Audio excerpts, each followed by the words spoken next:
રાજ્યમાં વરસાદની હવામાન નિષ્ણાંત પરેશ ગોસ્વામીની આગાહી 19 થી 21મી જુલાઈ દરમિયાન રાજ્યના વિવિધ વિસ્તારોમાં પડશે વરસાદ. સામાન્યથી મધ્યમ વરસાદ, આઇસોલેટેડ વિસ્તારમાં પડી શકે છે ઝાપટા.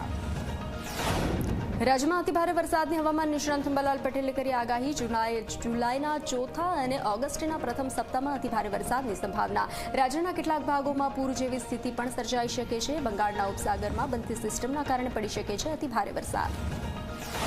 રાજકોટ મહાનગરપાલિકાએ રેસકોર્સ ગ્રાઉન્ડમાં લગાવ્યા બોર્ડ. રાઇડ્સ અને ચકરડી ગેરકાયદેસર હોવાનો બોર્ડમાં ઉલ્લેખ. રાઇડ્સ અને ચકરડીમાં ગ્રાહકો બેસે તો તેની જવાબદારી પોતાની રહેશે. ગ્રાઉન્ડમાં ગેરકાયદેસર ધમધમતી ચકરડીઓ સામે પગલાં લેવાના બદલે અધિકારીઓએ છટકબારી શોધી. રાજકોટમાં લોકમેળાને લઈ કલેક્ટર ડોક્ટર ઓમપ્રકાશનું નિવેદન. કહ્યું, લોકમેળાને લઈ પ્લાન બી કરાશે તૈયાર. જગ્યાની હરાજી અને ફોર્મની પ્રક્રિયા બાકી. નાની ચકરડીઓ માટે ફોર્મ ભરવાનું ચાલુ. 10 દિવસમાં મેળો યોજાઈ શકે તેવું આયોજન. રાજકોટમાં રેસકોર્સ ગ્રાઉન્ડમાં મેળા અંગે નિયમો મુદ્દે શહેર કોંગ્રેસ પ્રમુખ રાજદીપસિંહ જાડેજાના મનપા સામે પ્રહાર. કહ્યું, મનપાએ બુદ્ધિનું પ્રદર્શન કર્યું હોય તેવું લાગી રહ્યું છે. અધિકારીઓ જવાબદારી ભાગી રહ્યા છે. રાઇડ 100 લાગે કે 300 પાલન કરાવવાની જવાબદારી અમિત ચાવડાને સોંપવામાં આવ્યો છે. ગુજરાત પ્રદેશ કોંગ્રેસનો કમાન. અમિત ચાવડાને બનાવાયા ગુજરાત પ્રદેશ કોંગ્રેસના પ્રમુખ. અગાઉ પણ અમિત ચાવડા કોંગ્રેસના પ્રમુખ પદે રહી ચૂક્યા છે. તુષાર ચૌધરીને વિધાનસભામાં કોંગ્રેસ પક્ષના નેતા બનાવવામાં આવ્યા. સાબરકાંઠામાં સાબર ડેરી સામે ભાવફેરને લઈ પશુપાલકોમાં રોષ યથાવત. જિલ્લાની મોટાભાગની દૂધ મંડળીઓ સતત ચોથા દિવસે પણ બંધ. હડિયોલ ગામના સ્થાનિકોએ દૂધ બાળકોને મફતમાં પીવડાવ્યું હતું. સાબરકાંઠાની સાબર ડેરીના ભાવફેર મામલે દૂધના ટેન્કરોની શાને છે. દૂધની અછત ઊભી કરવાનો પ્રયાસ કરવામાં આવ્યો. દૂધનું ટેન્કર રોકીને વાલ્વ ખોલીને દૂધ રસ્તા પર ઢોળી દેવામાં આવ્યું. ભાવના વિરોધ દરમિયાન દૂધનો મોટા પ્રમાણનો વેડફાટ સામે આવ્યો. ભાવફેરને લઈને પશુપાલકો આકરા પાણીએ. અરવલ્લીમાં મંત્રી ભીખુસિંહના ગામમાં પશુપાલકોનો ઉગ્ર વિરોધ. પશુપાલકોએ નનામી કાઢી વિરોધ દર્શાવ્યો. મોટી સંખ્યામાં પશુપાલકો એકઠા થઈ વિરોધ નોંધાવ્યો. ભાવ વધારા મામલે સાબર ડેરીના સત્તાધીશો સામે ઠેર ઠેર થઈ રહ્યો છે રોષ. અરવલ્લી જિલ્લાના ટીંટીસર અને સજાપુરામાં પશુપાલકોનો ઉગ્ર વિરોધ સામે આવ્યો. સાબર ડેરીના ચેરમેનના છાજિયા લઈ વિરોધ કરવામાં આવ્યો. નફાની રકમ જ્યાં સુધી ખાતામાં ન આવે ત્યાં સુધી આંદોલન યથાવત. પશુપાલકો સામે નોંધાયેલ ફરિયાદ પરત લેવાની માંગ કરાઈ. અરવલ્લી જિલ્લામાં ભાવફેરને લઈ સાબર ડેરી સામે વિરોધ યથાવત. બાયડના તેનપુરમાં 200થી વધુ મહિલા પશુપાલકોએ નોંધાવ્યો વિરોધ. આક્રોશ સાથે મહિલાઓએ સાબર ડેરી ચેરમેનના લીધા છાજ્યા. સાબર ડેરીના ચેરમેનની નનામી પણ કાઢવામાં આવી.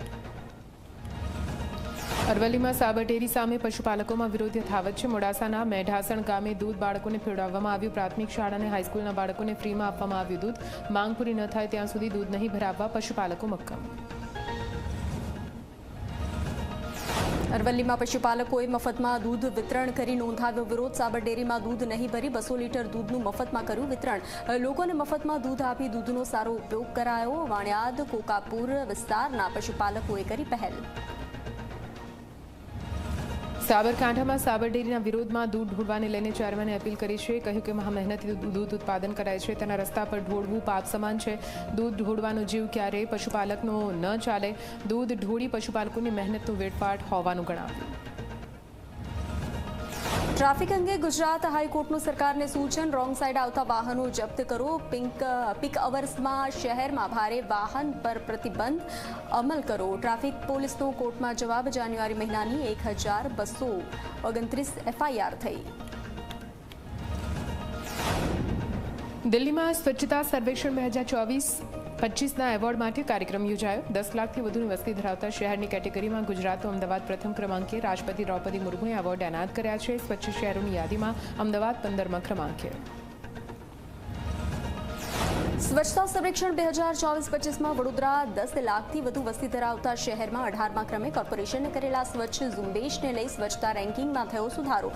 ગત વર્ષે વડોદરાનો 34મો ક્રમાંક હતો.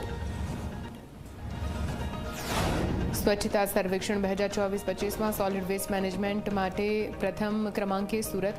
રાષ્ટ્રપતિ દ્રૌપદી મુર્મુના હસ્તે એવોર્ડ એનાયત કરવામાં આવ્યો છે. સ્વચ્છ ભારત અભિયાનમાં સુરતની ઉત્કૃષ્ટ કામગીરી. મનપા કમિશનર, સ્થાયી સમિતિ અને આરોગ્ય સમિતિના ચેરમેન હાજર રહ્યા.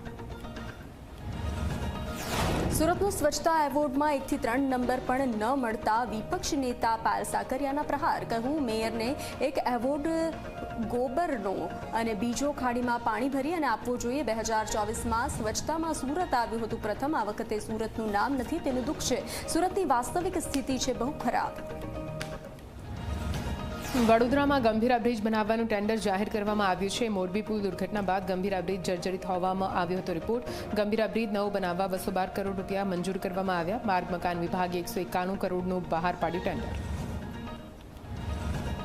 વડોદરાના ગંભીરા બ્રિજ દુર્ઘટના બાદ હજુ પણ સર્ચ ઓપરેશન યથાવત. તંત્રે 500 ફૂટનો કામચલાઉ રસ્તો નદીમાં બનાવ્યો. નદીમાં ખાબકેલા ટેન્કરનું કેમિકલ પાણીમાં ફેલાયું. હજુ પણ કાટમાળ નીચે દટાયેલો છે એક મૃતદેહ. વડોદરાના પાદરામાં મુંજપુર ગંભીરા બ્રિજ દુર્ઘટનામાં 24 કલાકના અહેવાલની મોટી અસર થઈ છે. બ્રિજના છેવાડે દિવાલ ચણી દેવા મામલે તંત્રને હવે થયું ભાન. અહેવાલ બાદ તંત્ર જાગ્યું છે. તંત્રએ આખરે આ દિવાલનો એક ભાગ તોડી નાખ્યો. દિવાલની જગ્યાએ તંત્ર હવે પતરા મારશે.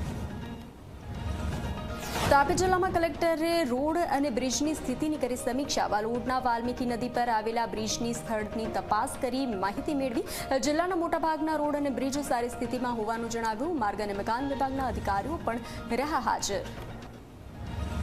સોશિયલ મીડિયા સ્ટાર કીર્તિ પટેલના જામીન નામંજૂર થયા છે. સુરતના પૂણા વિસ્તારમાં હત્યાના પ્રયાસ અંગે નોંધાયો ગુનો. બિનજામીનપાત્ર વોરંટ ઇસ્યુ કરવા માટે રજૂઆત કરવામાં આવી હતી. કોર્ટે ફરિયાદીના વકીલને અરજીને કરી હતી મંજૂર. જામનગરના ગુલાબનગરમાં પતિએ ગર્ભવતી પત્નીને મારતા શિશુનું ગર્ભમાં જ મૃત્યુ. પત્નીનું શાક બળી જતા પતિએ ઉશ્કેરાઈને પત્નીના પેટમાં 3 થી 4 સાવરણી મારી હતી. મહિલાને પેટમાં દુખાવો થતા હોસ્પિટલ લઈ જવાઈ હતી, જ્યાં ગર્ભમાં રહેલા 5 માસના બાળકનું મોત થયા હોવાનું ડોક્ટરે જણાવ્યું.